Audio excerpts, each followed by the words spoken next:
কিছু কিছু দৃশ্য আমাদের চোখকে শীতল করে দেয়।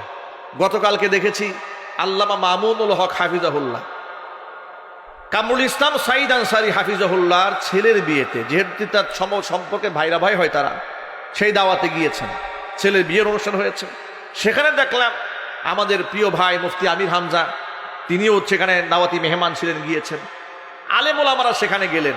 এরপরে দেখলাম মামুনুল হক হাফিজাহুল্লাহ তিনি আমির হামজার চোখ ধরে একটুখানি দুষ্টুমি করেছেন, ভালোবাসার বন্ধন আদান প্রদান করেছেন। এই দৃশ্য আজকে ফেসবুকে লিখে একজন লিখেছে, একজন তথাকথিত, আমি নামটা উল্লেখ করলাম না, পাঁচকুল্লি টুপিওয়ালা ফেসবুকে লিখেছে, জামাতিদের সাথে এত মাখামাখি ভালো লক্ষণ নয়। নাউজুবিল্লাহ, কি এত আসতে বললেন? মানুষের মনে এতই হিংসা থাকে কই?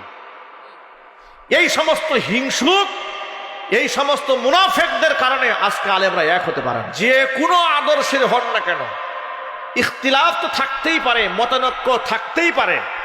সাহাবায়ে কেরামের মধ্যে মতানৈক্য ছিল, আইম্মাই মুস্তাহিদিন সালফে সালিহিন তাদের মধ্যে মতানৈক্য ছিল, ইখতিলাফ ছিল, কিন্তু ইফতিরাক ছিল না। কেউ কারো থেকে বিচ্ছিন্ন হয় নাই, কেউ কাউকে বদদুয়া করে নাই, কেউ কাউকে লানত দেয় নাই। কিন্তু আজকে আমাদের দেশের অবস্থা বিগত জীবনে এই ছিল যে নিজেকে যে বিষয়ে হক মনে করে, অপর পন্থকে জাহান্নামী মনে করে। ঠিক কিনা বলেন? দূরত্ব ইতিমধ্যে অনেকটা কমে গেছে। গতকালকে সিরাত সম্মেলনে কে আলিয়ার হুজুর, কে কওমি হুজুর পার্থক্য ছিল না। এখন থেকে বাংলাদেশের কোন স্টেজে কে আলিয়া থেকে পড়েছে, কে কওমি থেকে পড়েছে, এগুলা দেখা হবে না। যারা আল্লাহর জমিনে আল্লাহর দ্বীন চায়, কোরআন চায়, ইসলাম চায়, সমাজে আল্লাহর আইন দেখতে চায়, তারা সব এক কাতারে শামিল হতে হবে। তাহলে এই রাজ্য ইসলামের জন্য মঞ্জুর হয়ে যাবে। ঠিক কিনা বলেন? দূরত্ব একেবারে শেষ করে ফেলতে হবে। কোনো প্রকার দূরত্ব রাখা যাবে না, কোনো প্রকার হিংসা রাখা যাবে না। আমি আজকে এই মাহফিলে দাওয়াত রাখার পরে আজকেও দেখে যে ফেসবুকে এক লোক আমার পোস্টে এসে মন্তব্য লিখেছে, আমার আজকের, আমি প্রথম দিনের আলোচক, দ্বিতীয় দিনের আলোচক হচ্ছে আমাদের প্রিয় ভাই ডক্টর মুফতি আবুল কালাম আজাদ বাশার ভাই।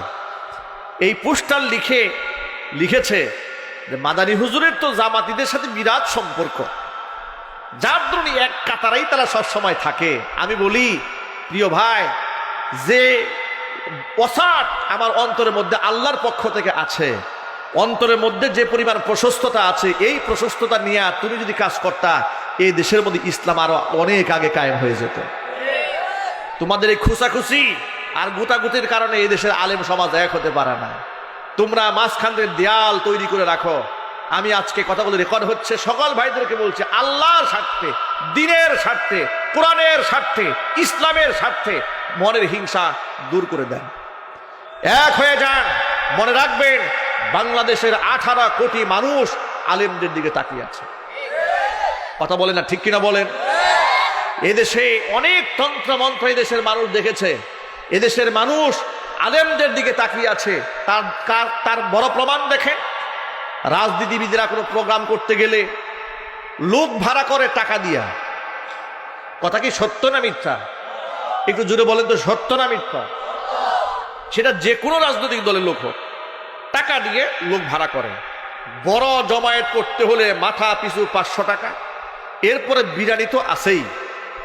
এরপরেও সমাবেশে কোনো মতে যোগ দিয়ে একটা সেলফি তুলে নেতার জন্য প্রমাণ দেখি পিছ দিয়ে পালাই গেছে, স্যার আমি কিন্তু গেছিলাম, টাকাটা দেন। ঠিক কিনা বলেন? এরপরে গাড়ি ভাড়া, বাস ভাড়া, টেম্পু ভাড়া, সিএনজি ভাড়া সব ফ্রি, নেতা সব করে দিয়েছে। নেতার বাবার টাকা দিয়ে না, রাষ্ট্রের টাকা চুরি করে। কথা বলতে হবে, ঠিক কিনা বলেন? রাষ্ট্রের 12টা বাজাইয়া বাস ভাড়া, ট্রাক ভাড়া, লঞ্চ ভাড়া সব দিয়া বিরাট বিরাট সমাবেশ সাজিয়েছে, মঞ্চ সাজিয়েছে। আর অহংকার এমন হয়েছে, এমন অহংকার তৈরি হয়েছে তাদের অন্তরে, তারা মানুষকে মানুষ মনে করে নাই, আলেমকে আলেম মনে করে নাই, শিক্ষককে শিক্ষক মনে করে নাই। কথা বলেন, ঠিক কিনা বলেন?